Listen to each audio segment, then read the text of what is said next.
From Marvel, back in their try-hard phase, the filmmaker responsible for some of the best bad moments in superhero cinema.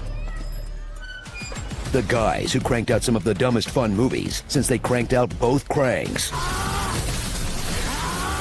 And the screenwriting equivalent of herpes comes two films that feel like going on a 48-hour coke bender with Nick Cage. And by that I mean they're a bad idea, but still pretty fun. The angel. I can feel him. Ghost Rider and Ghost Rider Spirit of Vengeance. Only one man is uniquely qualified to be the Ghost Rider, Nick Cage. Cause this actor's already been an outcast who melts his face off like a wicker man. Trapped between worlds, this army of one will drive angry, seeking justice when it gets dark. He'll kick ass with his kill chains as a prisoner of the Ghostland. Cause this Lord of War is running with the devil and he's got a score to settle. Holy crap, he makes a lot of movies. It's almost inconceivable. What a pig. Or a national treasure, depending on how you look at it. Leather up with Johnny Blaze in Ghost Rider 1. He's a stuntman who's more hot rod than Evel Knievel.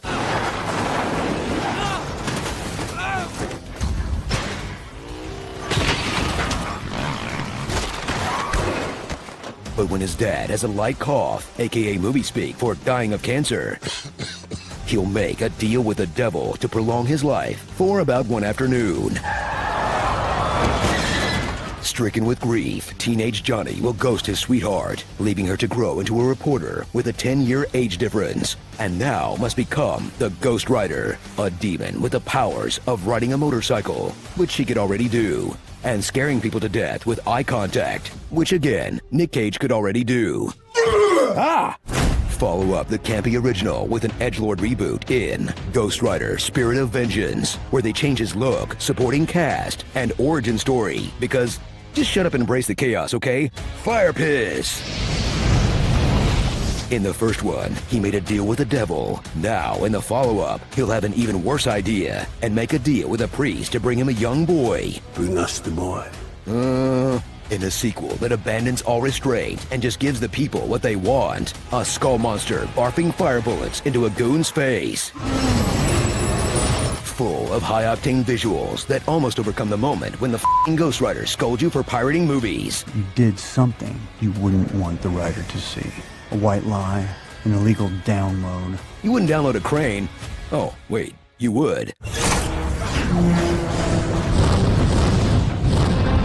Speed through two early comic book films that would be pretty forgettable if it weren't for the Cage of it all, as Nick brings a grab bag of random quirks to Johnny Blaze, like an Elvis accent that disappears after the first film. You know, I watch a lot of TV, and you do a really good job. Only drinking straight from the container.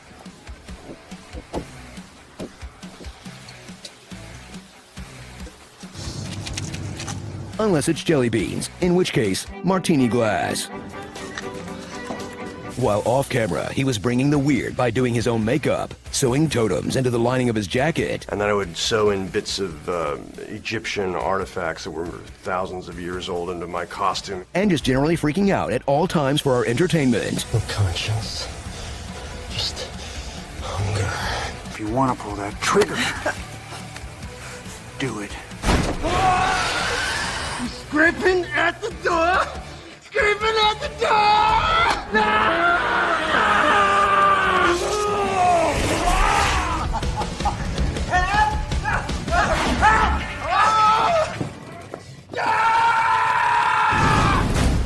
But the Cage won't rage alone. There's a whole cast carefully selected by the directors for their authentic Europeanness. I mean, like, all Europeans, they have an accent, right? It's over there in the Europe place. It's the wrong... Like Idris Elba as Moreau, a French priest so stereotypical, we were gonna make a joke like, ho ho ho, I love it to drink the wine. But that's more or less his actual dialogue.